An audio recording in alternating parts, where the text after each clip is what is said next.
Hi there everyone, my name is Christian Eschbach. Welcome to another one of my album reviews. This is review number 199, which means it's Alice Cooper time. So we're going to do Alice Cooper's The Last Temptation. And the reason why is we're going to do something a little special. Oh, that's right. Oh, okay, so I don't have the 3 individual issues that go with the album, but I do have the trade, which has the 3 issues put together in one volume. But we're going to talk about this. That's right. It's going to be a little bit of an episode. So let me start with, this is a concept album. This is a concept album that sees the return of the beloved character of Stephen. For those of you that don't know, Stephen is the character from Alice Cooper's Welcome to My Nightmare. The nightmare that is run through is not Alice Cooper living through the nightmare. It's actually Stephen living through the nightmare, and Alice Cooper is the dream master. The next time the character of Stephen really has any type of play is on the Goes to Hell album. It's kind of loose, and you really kind of have to have the vinyl for it, so you get the write-up that's on the album that tells you the little story about going to bed and whatnot. It's not the same as the Welcome to My Nightmare album. The character's not kind of moving through the album. Then, Stephen really doesn't make an appearance anywhere again until the very end of the Hey Stupid album. And at the very end of the Hey Stupid album, you get a very late Stephen, followed by I have to go now, it's bedtime. Or no, sorry, it's I have to go now, it's bedtime, then followed by Stephen at the end of Wind Up Toy. That's the next mention. And then this album drops. And this time, Stephen finds himself at an amusement park. A sideshow, a freak show. Let's get into the creepy show. All right, Sideshow is actually the first song of the album. Introduction to the album tells you what to expect. Now, this album came out in '94, so we are in the middle of that which was grunge. '94, we don't have Manson yet, really. I know he was out there kind of tweaking. Rob Zombie was out there with White Zombie, you know. So they were out there. They were just kind of picking up some steam. Trent Reznor was just picking up a little steam. My point I'm getting at is grunge was the dark stuff at that time. This is not a grunge album, but we will come back around to that. This is a very dark kind of album, though. And musically, it's actually a really good album. It's one of those albums I don't think it gets the credit it deserves. One of the reasons is it is a concept album. 2, when it came out. 3, it kind of gets sandwiched in between a lot of really good albums. And due to music crap, kind of got lost in the shuffle with music companies.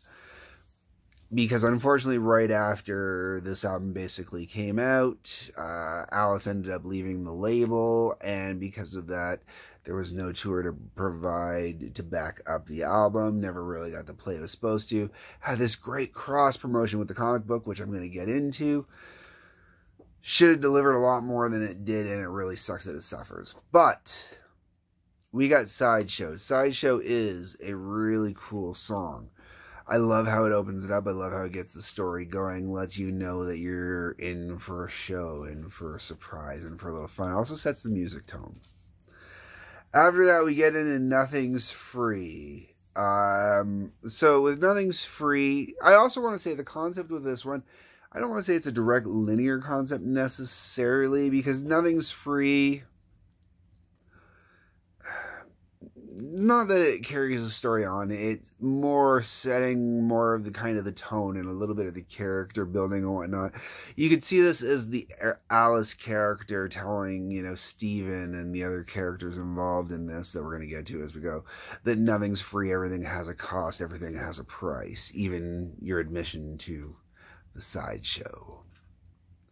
Then we get into Lost in America. Okay, Lost in America. It's actually still a regular live song now that does well live, and I've seen him do it live, and it really gets a good reaction.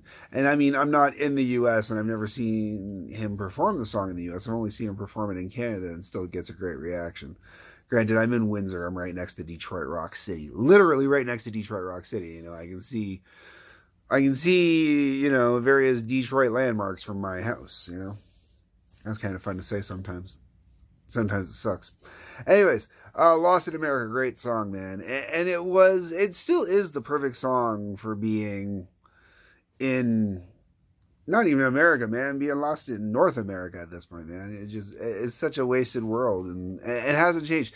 That's the worst part. When you listen to the song, you listen to the lyrics of Lost in America and how they're talking about, you know, how you can't do this because you don't have that, and you can't do that because you don't have this, and you can't do this because you don't have that, and you can't do this. And it's this vicious circle that really makes it difficult to get ahead nowadays.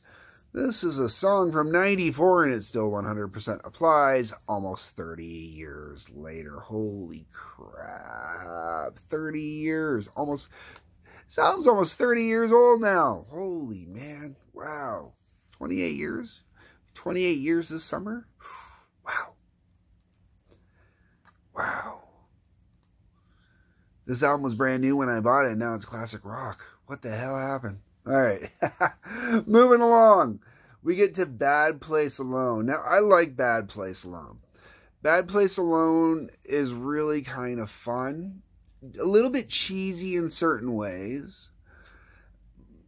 Especially the way it's presented in the comic book. But I like, at the same time, how it's done in the comic book. But lyrically, really good tune. I'd love to see it live. I think it would be a really good tune live. I don't think I ever have, or at least not that I can remember. After that, you get to You're My Temptation. Now, when you get to You're My Temptation, we're definitely... Bad Place Alone kind of... When you read the comic, filters into the story nicely and kind of sets where it should be in the story. In the album, Bad Place Alone... I think is kind of in the wrong place on the album.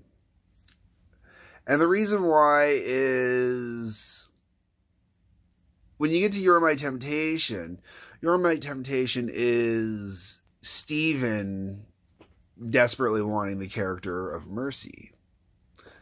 I'll get to that. And it doesn't make sense to have him pining so much for this female after, you know, being told he's in a bad place alone, he's being haunted and whatnot. That would be more appropriate to me story-wise to come afterwards, you know what I'm saying? You're My Temptation, though. Great song. It's this album's love song, but you can't call it a ballad. It's not a ballad. This album's got some slow songs, but it definitely does not have any ballads. After You're My Temptation, you get to Stolen Prayer. Stolen Prayer is pretty good. Stolen Prayer, it's a really fun song. I think it's the production that really makes the song good. Without the production value of it, without the mixing, without the song being laid out the way it was, I don't think the song would be as enjoyable as it was, or as it is. I think it's kind of a bare bones kind of song, like a basic kind of song, nothing special. Then we get into Unholy War. Alright, so if you're one of my regular viewers, you may have heard me make mention over some reviews about Chris Cornell and how I'm not a huge fan of Chris Cornell. Unholy War is actually a Chris Cornell song that Alice chose to use. Made a few augments to it, so, you know, his name goes on it as well. I've heard the Chris Cornell version, and the Chris Cornell version on its own is actually really, really good. I really enjoy it. Unholy War itself is a really, really cool song. I like it better with the Chris Cornell version, believe it or not. And the reason why is this version on here sounded like they kind of wanted to make it go metal, but didn't want to metal it and wanted to make it still like in that hard rock kind of grungy, really not quite Soundgarden, but, you know, we can't go to how we were on the last couple albums. So, Unholy War, I really liked it when the album first came out. It's now at the point where it's one of the songs on the album that I probably listen to the least. And that's just because it doesn't do a whole lot for the album. Even story-wise in the narrative of the concept, it doesn't do a whole lot per se for the album. But, really good song, and if you get a chance, I really suggest listening to the Chris Cornell version, which is fantastic. After that, we get to Lullaby.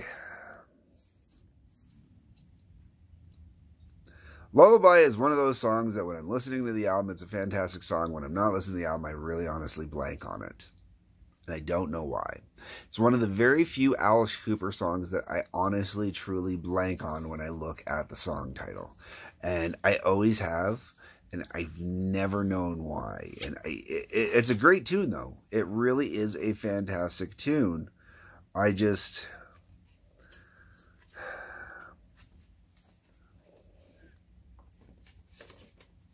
Lullaby definitely goes back and captures kind of an essence of the original song Steven years ago. And it kind of projects that idea and that concept going along with it. And I really enjoy it. I think it's really good. And I think it's a fantastic song. It's just, for some reason, when I'm thinking about it, I really have to try hard to think about it when I'm thinking about which song it is when I want to do this review. After that, we got It's Me. Alright, so It's Me is a slower song as well. You could say it's the actual love song on this one, whereas I said You're My Temptation's love song. I don't think It's Me is really kind of...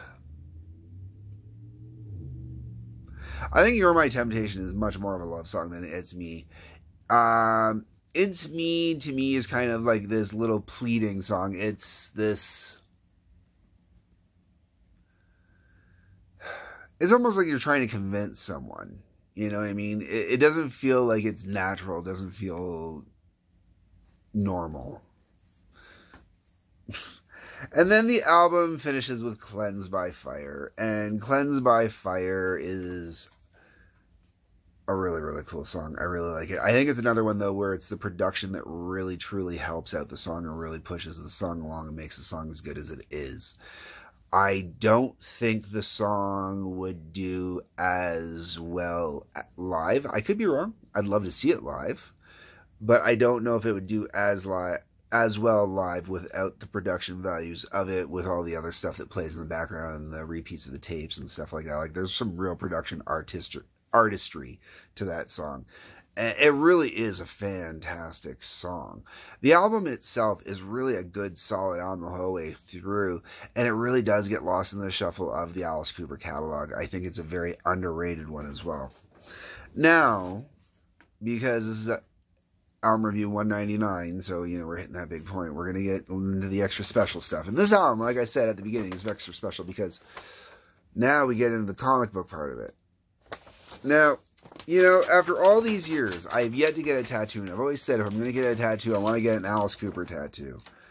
And to be honest with you, that might be the Alice Cooper tattoo I would get finally after all these years. After all these years, after all the artwork I've looked at, I think that would be the closest one I would get, because I think it's, one, it's a cool image of Alice. Two, it's great art. Now, the comic book, it actually took a while before I got my hands on the whole comic book. I actually had a single issue. I got the first issue of the comic book when the comic book first came out. And it was really cool. But it took forever to try and find the other two copies, and I couldn't find them. So when I stumbled across this one, I picked it up right away. Before I get into that, though, hold on. I've got the track listing here, who wrote on what songs. And I do want to get into this before I go any further with the comic book. I should have done this earlier on. Alright, Sideshow, that's got a bunch of different names on it, and most of them I don't even know. You got B. Smith, M. Brooks, J. Norwood, D. Wexler, and S. Saylor. Once again. Wexler and Sailor are all over this album, so I'm assuming those were the music writers he was working with for most of this album. Kind of like, you know, how he worked with Dick Hunter and Bob Ezrin, you know, especially in the mid to late 70s as co-writers on most of his songs, stuff like that. Lost in Nothing's Free, Lost in America, Bad Place Alone. Those are all Alice, Wexler, and Sailor. That's why I say that.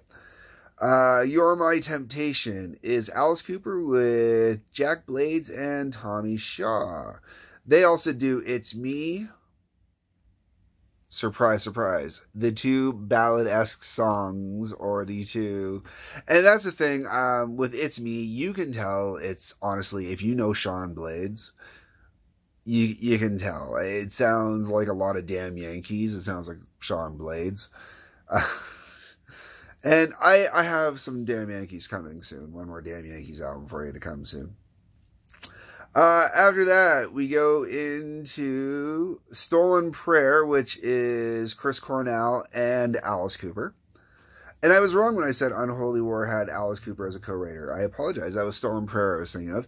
Unholy War is strictly Chris Cornell. It's done differently than the Chris Cornell version, but it is strictly Chris Cornell. Lullaby is Alice Cooper and Jay Valance. It's Me, as I mentioned, was Jack Blades, Tommy Shaw, and Alice Cooper.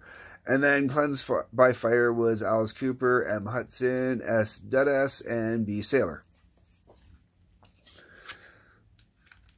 Alright. So, you got an idea of why certain songs sound certain ways on here. And I will say one thing. That is one thing I love with Alice Cooper is with every album, especially depending on who he's working with, who he's writing with, you always get different vibes and different feels. And that is one thing that has definitely helped Alice stay relevant over the years, is always working with different musicians. So there is something to be said about going solo.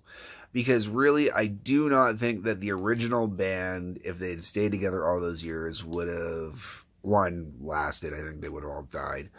I don't think they would have lasted to be able to release some of the great albums that came afterwards, and I definitely don't think they would have redone some of the great albums per se. You know what I mean?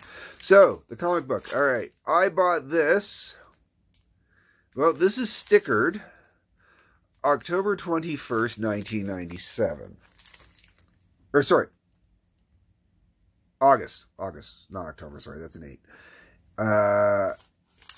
August 21st, 1997, which means I probably picked it up somewhere in there. It's not exactly in perfect shape. It's got a little bit of a crease here in the corner. It's got some rounding. I keep it in a plastic bag to help keep it safe. You know, a little fading, a little bit on the paper. But the comic book is obviously Alice Cooper's involved. And Neil Gaiman, the legendary Neil Gaiman. Sandman, Neil Gaiman. And this is Sandman era Neil Gaiman. And Michael Zulli. I believe that would be part of the art.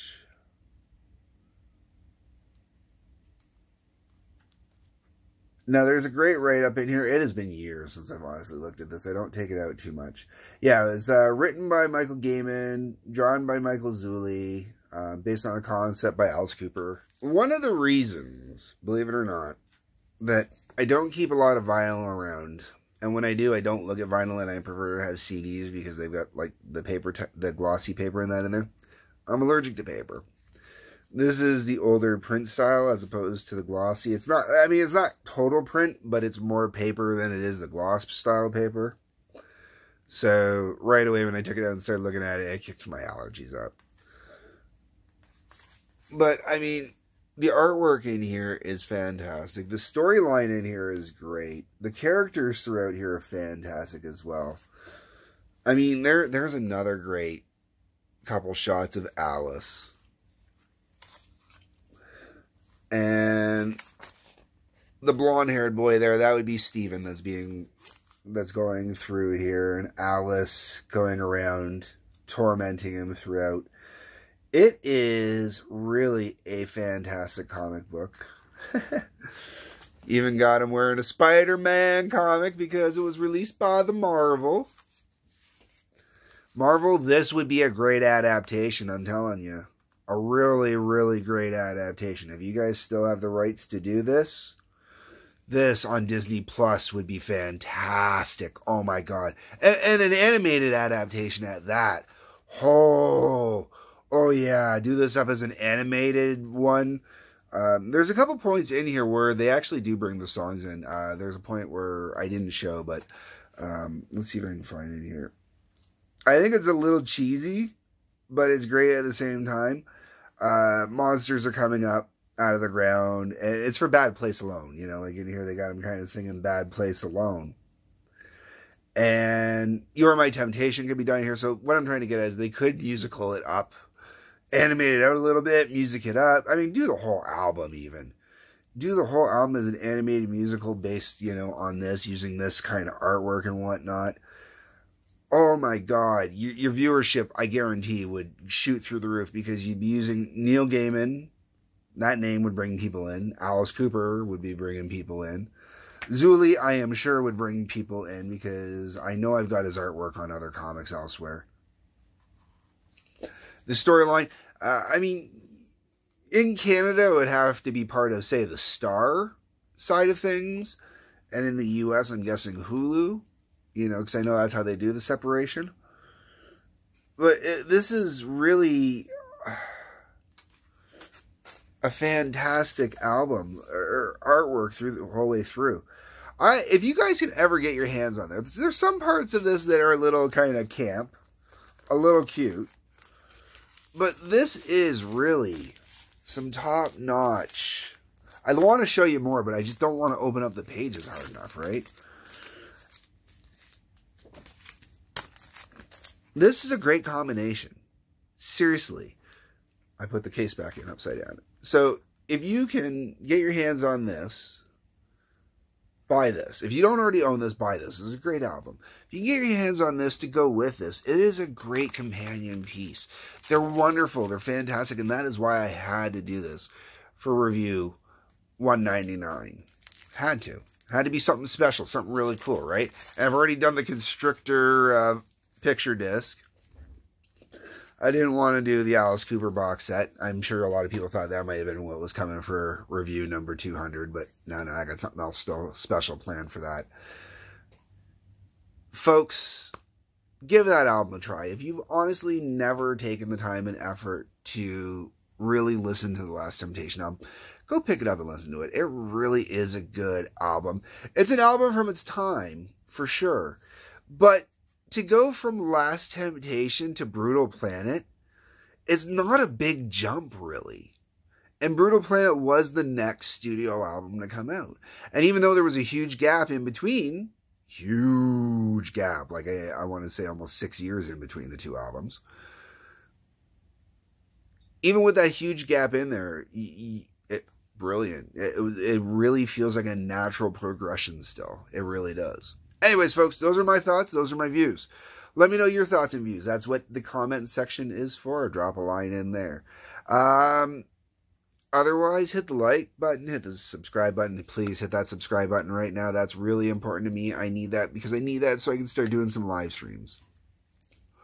Other than that, there's also a Patreon link. You know where I'm going with that. Peace, love, take care.